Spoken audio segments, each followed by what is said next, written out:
Macky Sall, président de la République du Sénégal, bientôt 54 ans, à la tête de son pays depuis 2012, ex-premier ministre du Sénégal, ex-président de l'Assemblée nationale sénégalaise, bonsoir, spécialiste des mines, entre autres, hein, pour aller vite dans votre CV, bien sûr. Vous êtes notre invité ce soir. Merci d'avoir répondu à notre invitation. Audrey. Merci, c'est un plaisir pour moi. Je voudrais saisir cet instant pour présenter mes condoléances au peuple français suite à cet accident tragique en Gironde qui a vu 43 personnes mourir. J'ai eu envoyé d'ailleurs des condoléances au président François Hollande. Je présente les mêmes condoléances au peuple français. Vous allez le voir dès mardi, François Hollande, pour le sommet de la francophonie. Je le rencontre mardi à l'occasion. Cette réunion consacrée à l'économie dans l'espace francophone. Absolument. Nous avions, lors du 15e sommet de Dakar, la francophonie, lancé le premier forum francophone économique, puisque, comme vous le savez, l'espace francophone est un espace de plus de 200 millions d'habitants, même 900 millions d'habitants, pardon, un marché de 900 millions de consommateurs, c'est plus de 20% du produit intérieur brut mondial. Donc nous avons estimé qu'il était possible de créer les conditions de développer les affaires au sein de l'espace francophone. Donc ce forum économique qui a démarré l'année dernière se poursuit cette année à Paris et donc je partagerai l'espace avec le président Hollande justement pour parler à nos secteurs privés francophones, voir comment développer les synergies, les partenariats publics-privés. Nous sommes dans une mondialisation, mais nous pourrons certainement profiter également de cette valeur commune qu'est le français, qui est une langue de communication, une langue de valeurs communes partagées, et finalement nos marchés pourront mettre en synergie ce qu'elles ont de meilleur pour aussi développer les échanges entre francophones. Alors, les Français vous connaissent peu. Macky Sall, vous êtes, on peut dire, un pur produit de l'éducation sénégalaise. Vous êtes allé à l'école, au collège, au lycée, à la faculté au Sénégal, à l'Institut des sciences et de la terre de Dakar, et puis un petit détour quand même par l'Institut français du pétrole. Alors, est-ce que c'est parce que on ne peut pas encore aujourd'hui être un leader dans un pays d'Afrique légitime ou légitimé si on n'a pas fait un petit détour par les facs européennes, les écoles européennes? Non, ce n'est pas tout à fait cela. D'abord, je suis très heureux et très honoré d'être un président de la République issu du produit national, de l'éducation nationale et de l'enseignement public dans mon pays. Comme la plupart des jeunes de ma génération, nés après les indépendances, dont les parents, pour la plupart, n'ont pas eu les moyens pour les envoyer à l'étranger. Nous avons, et moi j'ai fait mes études entièrement au Sénégal, du primaire à l'université, où je suis sorti comme ingénieur, géologue, et bien entendu, pour une spécialité pétrolière particulière, l'Institut français du pétrole était la meilleure destination. Par mon entreprise, j'ai pu accéder à l'IFP pour faire un CS en géophysique pétrolière.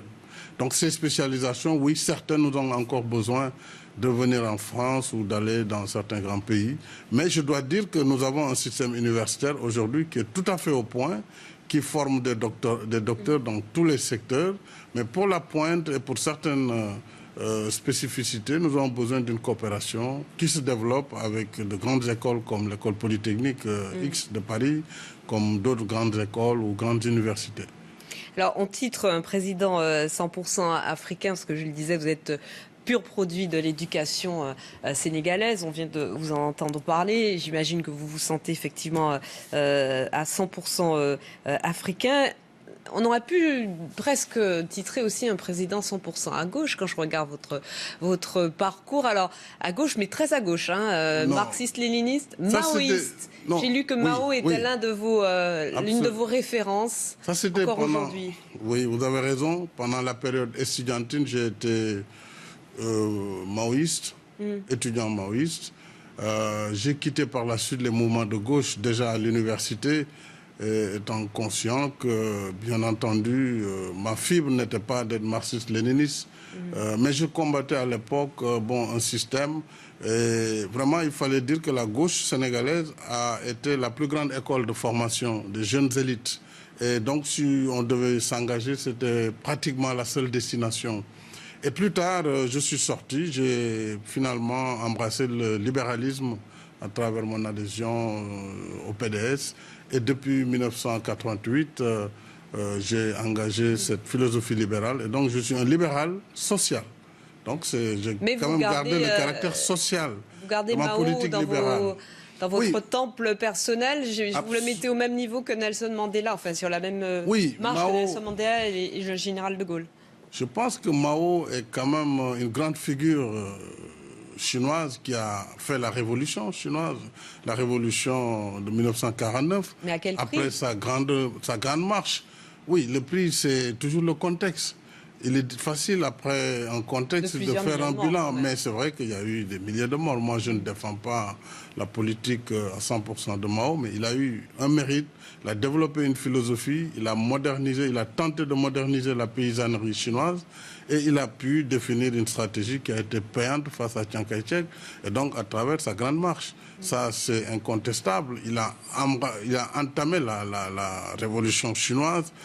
Bien sûr, c'est bien après sa disparition, en 1978, que la Chine a fait le grand virage avec Deng Xiaoping, qui a modernisé quand même la Chine et qui est rentré dans l'économie de marché. Mais vous n'allez pas appliquer au Sénégal la même réforme agraire que Mao en Chine?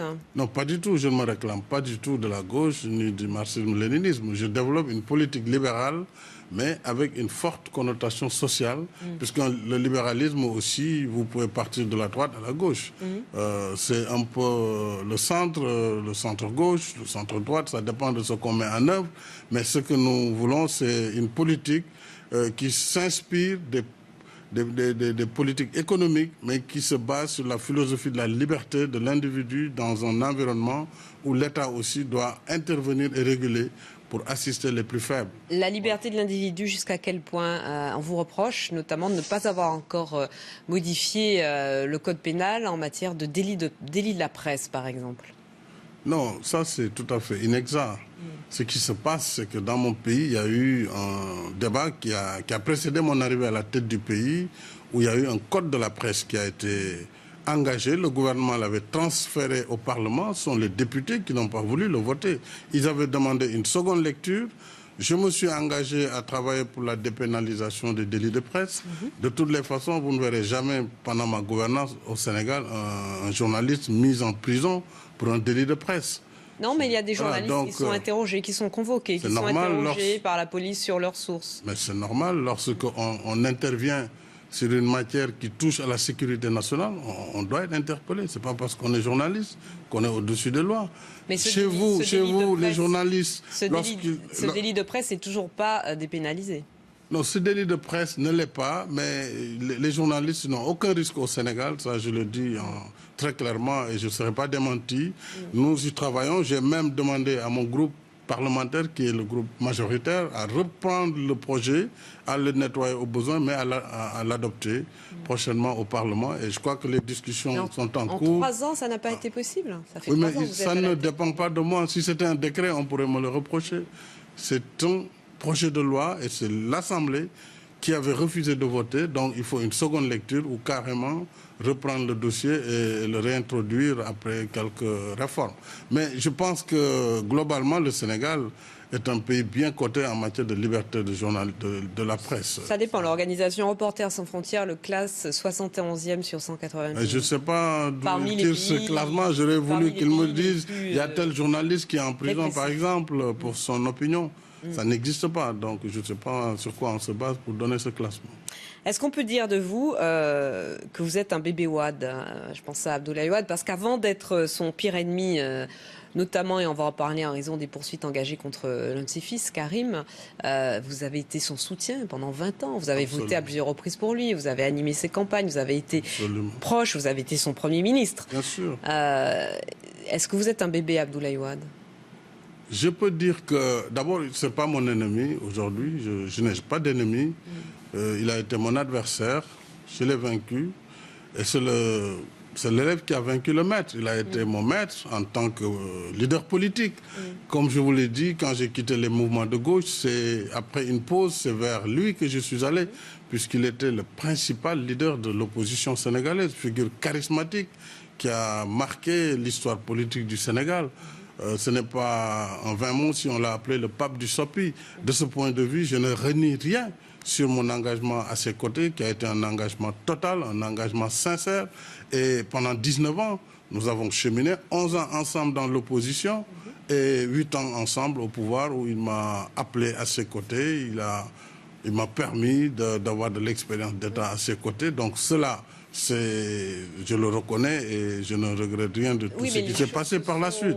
Déréglé par la suite, il vous a demandé de rendre ce qui vous avait été donné, notamment le pouvoir de président de l'Assemblée nationale, ce que vous avez refusé. Il y a eu un certain nombre de mesures de rétorsion. Mais pensez-vous que dans une démocratie, on peut demander comme ça à un président de l'Assemblée de rendre le tablier parce que vous avez des contradictions? Bref, ça c'est dans la vie politique. À un moment donné, nous avons divergé sur les visions et sur les principes. Malheureusement, cela a entraîné ma destitution à l'Assemblée, mais ce n'est pas le plus important. Cela a entraîné ma sortie du PDS. Et aussi, j'ai rendu tous les mandats que j'avais obtenus à travers ce parti. Et donc, la rupture était ainsi consommée. J'ai pris mon destin en main. J'ai lancé un mouvement politique et j'ai fait un appel aux Sénégalais qui, 3 ans après, m'ont plébiscité pour m'élire président de la République. Vous avez été élu au second tour avec plus de 65% des voix, contre un peu moins de 35% Abdoulaye Wade, qui était pourtant effectivement une figure charismatique, mais peut-être arrivé un peu en bout de course. Alors, est-ce que tout de même le principal point de désaccord entre vous, c'est pas tout simplement la façon dont est traité son fils, Karim, qui a été condamné à 6 ans de prison pour enrichissement illicite, confirmation qui a été confirmée par la Cour suprême du Sénégal, mais aujourd'hui, Karim Wade est considéré par beaucoup de ses soutiens au Sénégal et par son père comme prisonnier politique. Ils sont libres de le considérer comme ils veulent. Ça, je n'ai pas de remarque particulière à faire. Ce que je peux dire, par contre, c'est que j'ai la responsabilité de la définition de la politique de la nation sénégalaise, de par la Constitution. Et déjà candidat à l'élection présidentielle, j'avais indiqué que si j'étais élu, j'allais mettre en place des politiques qui allaient lutter contre la gabegie, contre le détournement de deniers publics, contre la délinquance financière, surtout la délinquance à col blanc qui a fait trop de mal à l'Afrique, qui manque de ressources de toutes sortes pour prendre en charge les destins des peuples africains. Au moment où on voit les questions sur l'immigration, les jeunes n'ont pas de perspective, au moment où nous devons injecter des ressources considérables dans l'éducation, dans l'agriculture, on ne peut pas laisser une politique de gaspillage s'installer. Ça, c'est la politique. Mais une fois qu'elle est définie, il appartient à l'appareil judiciaire, à la justice, d'apprécier, de voir si les accusations portées sont réelles ou pas. Et la justice, au Sénégal, pendant 2 ans et demi, a pris le temps qu'il fallait, en respectant absolument tous les principes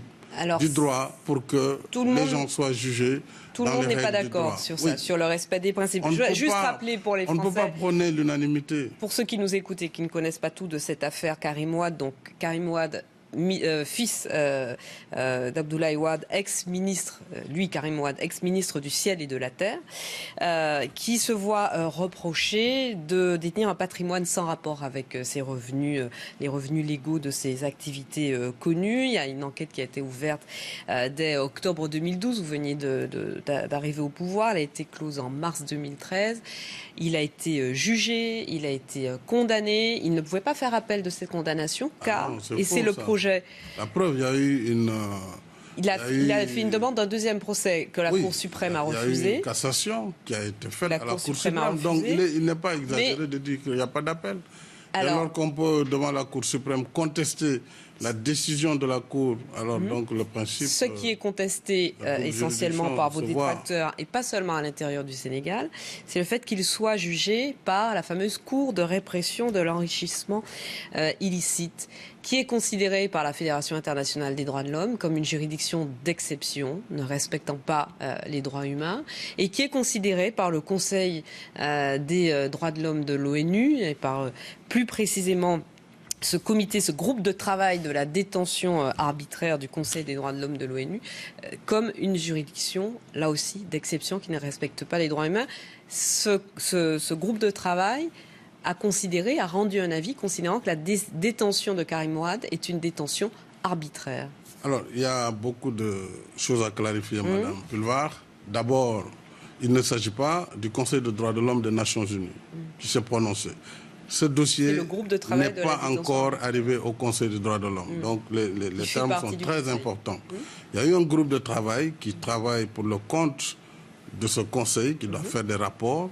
Et lorsque la question a été rapportée à ce groupe de travail, le groupe a travaillé, évidemment, sans l'avis du gouvernement sénégalais qui n'a pas pu, sur une question d'interprétation de la computation des délais, déposer son rapport sur un jour près. Oui, par la suite, oui, bien entendu, ça, le gouvernement a tout à fait tort, mais enfin, quand même, le comité a reçu le gouvernement après sa décision.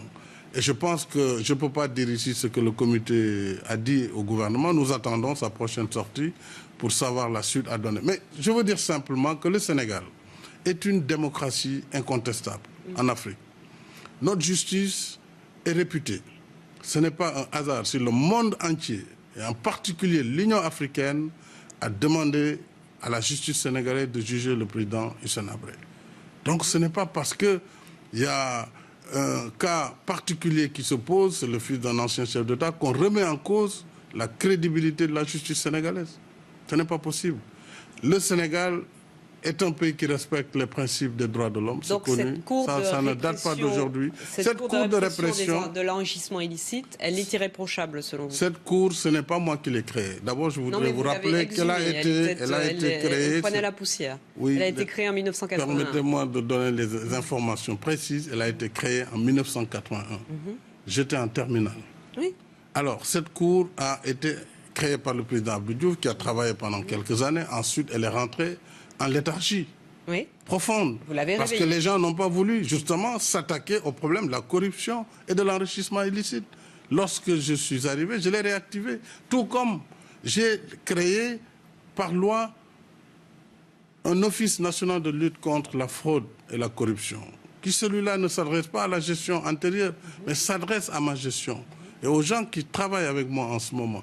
Et c'est tout un package de réformes qui ont été mises en œuvre. On ne parle que de la Cour de répression de l'enrichissement illicite. Nous avons aujourd'hui une loi sur la gouvernance, sur la transparence budgétaire.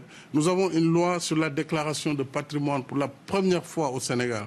Tous les ministres, tous ceux qui sont dépositaires de la confiance publique ont l'obligation de déposer cette déclaration qui est confiée à l'OFNAC justement, qui détient tous les moyens de contrôle au niveau des banques et qui travaille librement, qui dépose ses conclusions devant la justice. Donc on ne peut pas prendre un seul point et s'arc-bouter là-dessus pour essayer de remettre en cause une politique qui est transparente, qui de toute façon a la légitimité du peuple et pour le moment, dans le respect des principes de l'état de droit et des libertés individuelles, c'est cette politique qui est en vigueur au Sénégal. Donc la Fédération internationale des droits de l'homme est de mauvaise foi ou n'a pas compris le fonctionnement de cette cour de répression de l'enrichissement illicite? Je me garderai de faire des caractérisations contre la Fédération internationale, mais vous savez, ces institutions sont animées par des hommes aussi. Elles donnent des avis, mais ce que je peux vous dire, cette cour de répression, elle n'est pas populaire, c'est clair. Parce qu'elle a peut-être un fonctionnement assez particulier, mais nous sommes en train de réfléchir justement s'il faut la faire évoluer. Parce qu'elle a été antérieure à toutes les conventions maintenant qui ont été mises en place par le système des Nations Unies pour lutter justement contre la corruption. C'est bien pour ça qu'on se demande pourquoi vous n'avez pas créé une autre instance. Mais il y avait une instance sur place qui remplissait l'un des principes tous les critères, madame. De cette CREI, c'est l'inversion de la charge de la preuve. C'est-à-dire que celui ou celle qui est accusé, c'est à lui de démontrer son innocence et non à l'instance judiciaire de démontrer sa culpabilité. Ça veut dire qu'il n'y a pas de présomption d'innocence. D'abord, non, ça c'est tout à fait faux. Vraiment, j'ai du mal à comprendre. Voilà, ce n'est pas exact, c'est pas contre vous que je le dis. Non, mais c'est le reproche qui est formulé par les associations de défense des droits de l'homme à la CREI. Vraiment, moi je suis président de la République. Je ne suis pas un avocat, je ne suis pas un procureur. Et vous êtes le garant des institutions de votre pays. Moi j'ai défini la politique et je suis garant du bon fonctionnement des institutions. Mais je ne peux pas rentrer dans ce débat juridique qui est l'affaire des avocats, l'affaire du tribunal, l'affaire de... Voilà. Mais vous avez fait de la lutte contre la corruption un marqueur de votre absolument, et cela est incontestable. Cela est incontestable. Donc vous comprenez qu'on soit particulièrement exigeant avec vous. Je pense que toutes les personnes de bonne foi savent. Et je crois que les agents de notation ne sont pas des enfants de cœur. Pour regarder le Sénégal... Il leur arrive de se tromper, hein. Oui, tout le monde se trompe. Demandez à la Grèce, heureusement. il leur arrive de Mais je pense que les notations qui ont été faites en faveur du Sénégal, sur le plan de la gouvernance, sont un indicateur assez probant sur la justesse de cette position. Maintenant, il y a également des personnes qui sont puissantes, qui ont des moyens, qui peuvent recruter énormément de cabinets de communication, d'avocats, qui occupent la place et qui font de leur situation une situation exceptionnelle. Il n'y a rien d'exceptionnel. Il y a des personnes qui sont en prison, on ne parle jamais d'eux, dans ce même dossier. Pourtant, c'est des citoyens sénégalais. Cette autre personne. On dirait qu'il y a deux catégories de citoyens. Il y a des personnes qui, aujourd'hui, sont en prison dans cette affaire. Pourquoi on ne parle que d'un cas? Pour pouvoir caractériser la justice sénégalaise, caractériser la démocratie sénégalaise, parce que simplement, il y a le fils d'un ancien président qui est concerné. Oui, je ne lui souhaite pas la prison. Qui est un ancien ministre. Malheureusement, ce dossier a été jugé et c'est le respect de la chose jugée. Très bien. On parlait des droits humains tout à l'heure. On est passé assez rapidement sur la question du délit de presse. La question du délit de diffamation est posée également, comme alors des droits humains un peu différents des questions liées à la liberté d'expression, mais la dépénalisation de l'homosexualité, la dépénalisation de l'avortement. Là aussi, ce sont des demandes récurrentes des organisations de défense des droits de l'homme. Mais ce n'est pas les organisations de droits de l'homme qui gouvernent nos pays. Non, mais elles sont présentes à l'intérieur de les organisations de droits de l'homme défendent. Elles représentent aussi des demandes de la population sénégalaise. Hein. La population sénégalaise de a des représentants à travers des systèmes d'élection clairs et nets. Ce sont ces représentations, ces élus, et à la tête desquels se situe le président de la République. Nous avons notre code de la famille. Nous avons notre culture. Nous avons notre civilisation. Il faut que les gens aussi apprennent à respecter nos croyances et nos convictions. Au nom de quoi? On doit penser que parce qu'ailleurs, on pense que l'homosexualité doit être dépénalisée, que ça doit être une loi universelle. Au nom de quoi? Au nom de quoi ça doit être une loi universelle?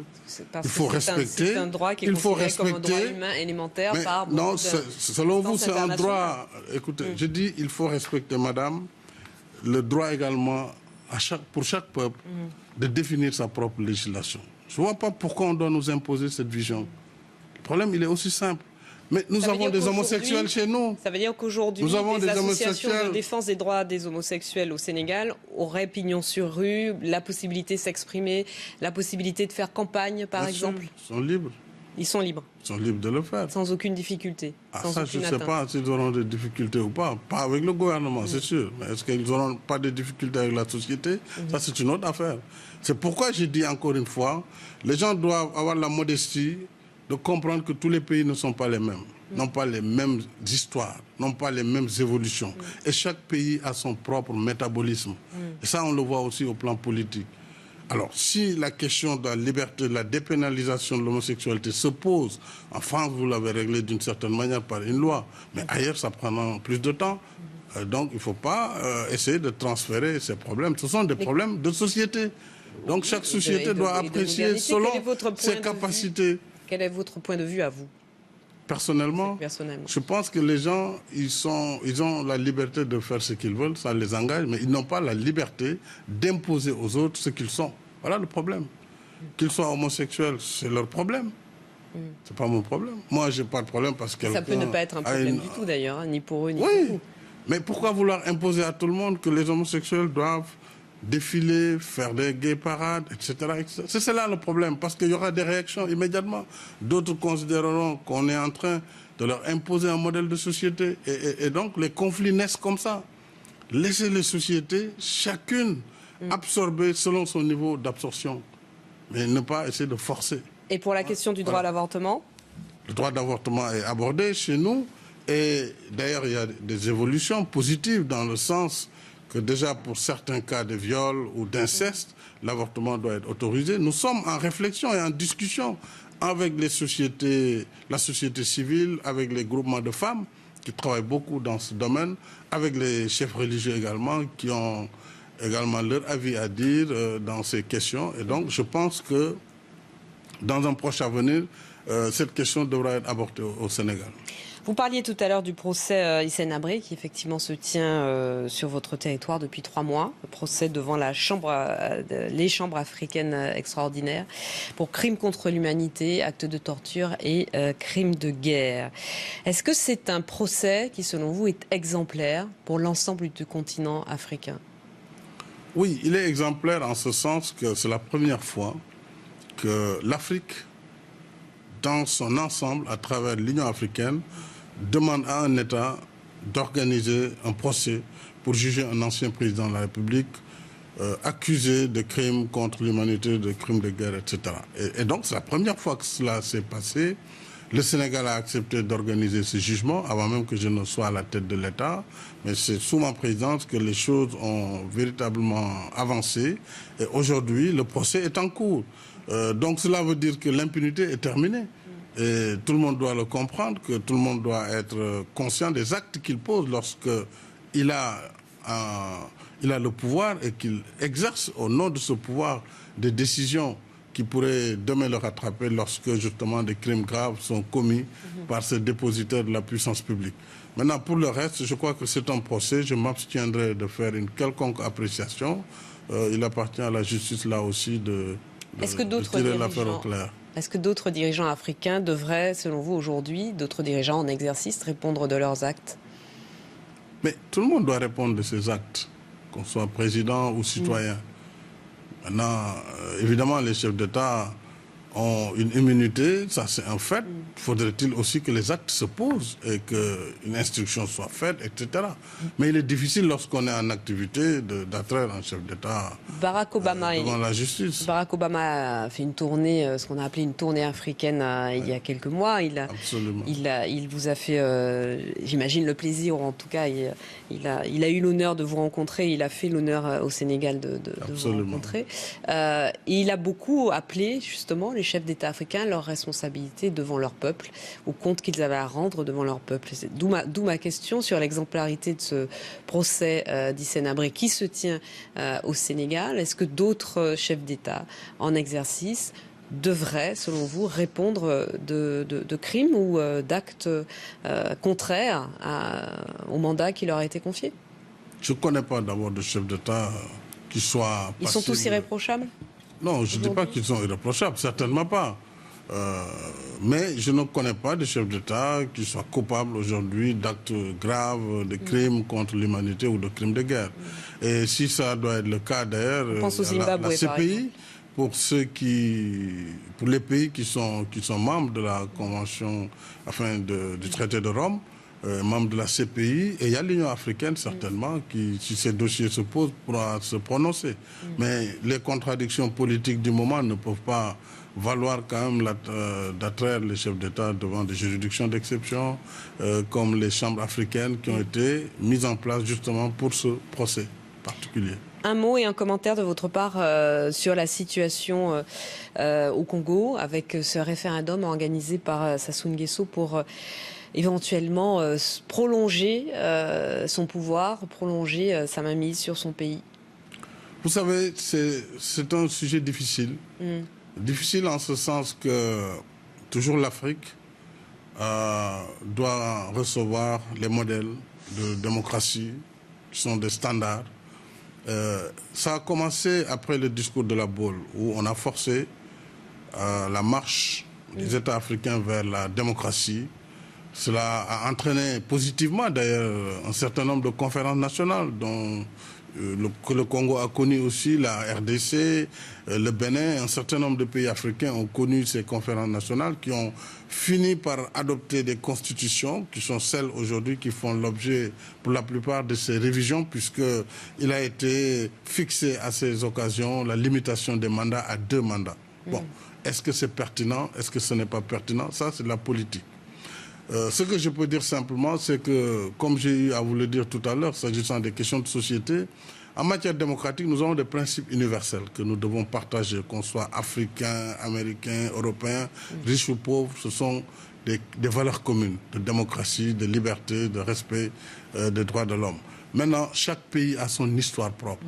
On ne devrait pas, de mon point de vue, mettre sur la même balance des pays qui ont 200 ans de démocratie ou plus, comme la France, devant un pays comme le Congo. Et ça veut dire quoi? Ça veut dire ça veut dire simplement... Dites aux populations, attendez, n'allons pas trop vite. Non, je ne dis pas ça du tout. Ce n'est pas ce que je dis. Il appartient justement aux populations congolaises de gérer leurs affaires au Congo.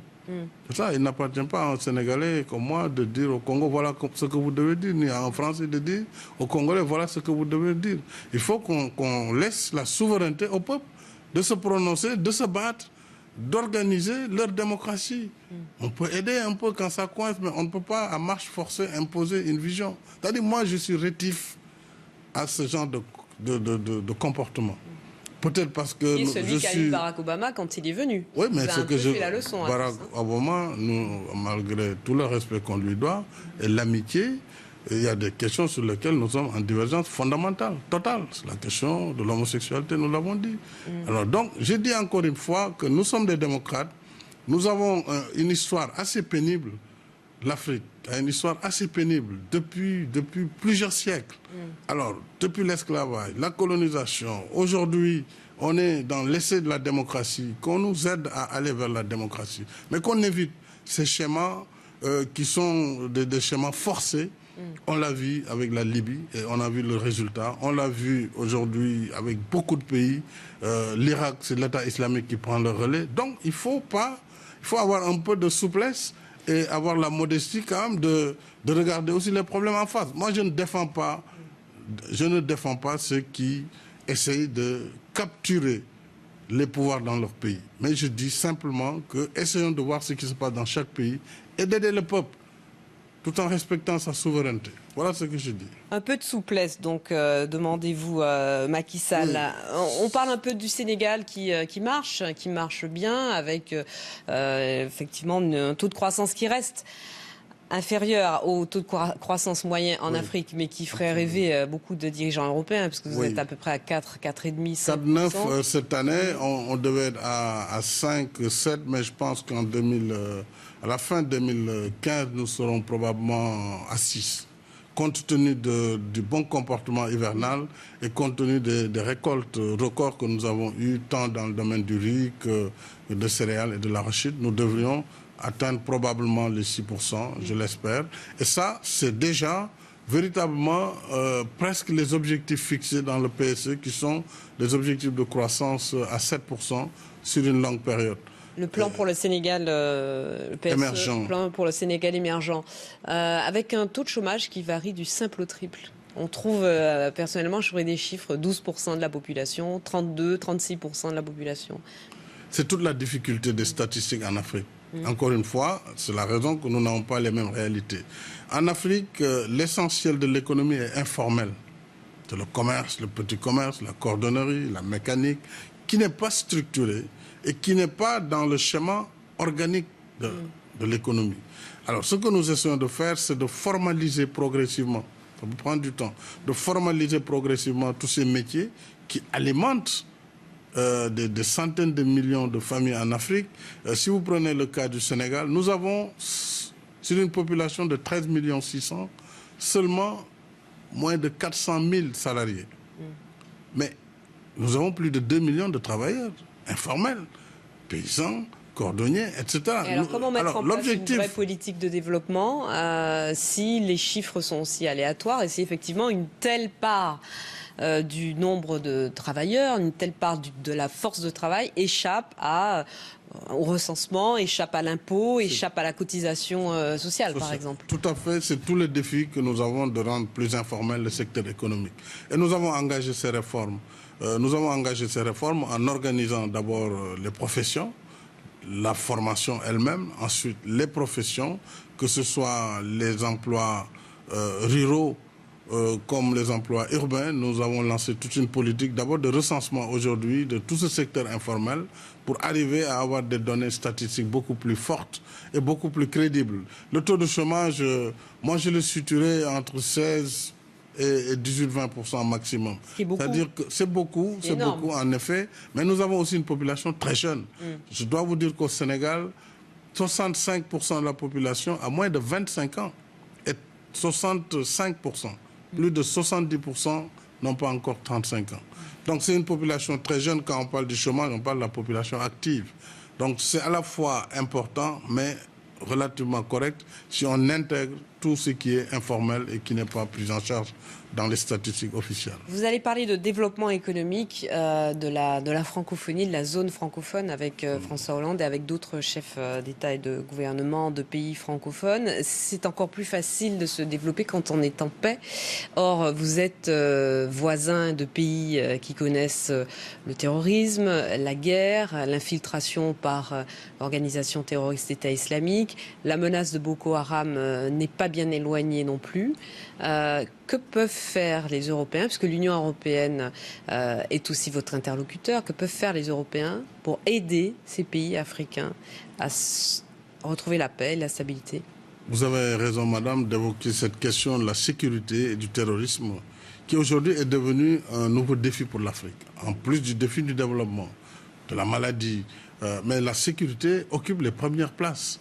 Et je dois saluer l'action de l'Europe, mais en parlant d'Europe, je vais vous parler d'abord de la France, qui, en tout cas sur le plan africain, a joué un rôle extrêmement positif.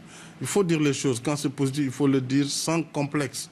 Ce que François Hollande a fait au Mali a été remarquable. Si cette action de l'opération Serval n'avait pas eu lieu au temps où il a eu lieu, peut-être qu'aujourd'hui, on ne parlerait plus du Mali. Alors cela a été fait en Centrafrique, il faut le saluer. Et il faut voir en même temps comment faire pour que les Africains eux-mêmes puissent prendre en charge la sécurité de leur continent. Mais tout ça a une explication, puisqu'il y a des années en arrière, il y a eu les politiques d'ajustement structurel sur l'ensemble du continent qui ont empêché aux États de s'équiper et d'entretenir leur armée convenablement. Donc, très peu de pays ont échappé finalement à cette léthargie. Maintenant, les pays essaient de se rattraper. Et il faut une mise à niveau, il faut de l'entraînement, il faut professionnaliser les armées. Mais surtout, il faut beaucoup de moyens à mettre à la disposition des armées pour faire face à ces groupes. Mais qui, eux, vont beaucoup plus vite, les terroristes. Oui, les groupes vont plus vite parce qu'ils n'ont pas de contraintes. D'abord, ils n'ont pas de contraintes d'argent, puisque ce qui se passe en Irak, on le voit. L'État islamique a accès à des ressources pétrolières qu'elle exploite, qu'elle vend. On parle de 500 millions de dollars de revenus annuels. Ce n'est pas rien si des groupes comme Boko Haram s'affilient à l'État islamique pour obtenir des subsides. En Libye, qu'est-ce qui nous dit qu'il n'y a pas des représentants de l'État islamique ou de Al-Qaïda qui aussi accèdent à ces ressources? Ce qui fait que non seulement ils ont des ressources importantes, ils s'équipent en armement et ils ont une mobilité facile. Alors que les États, pour intervenir, il faut un cadre formel.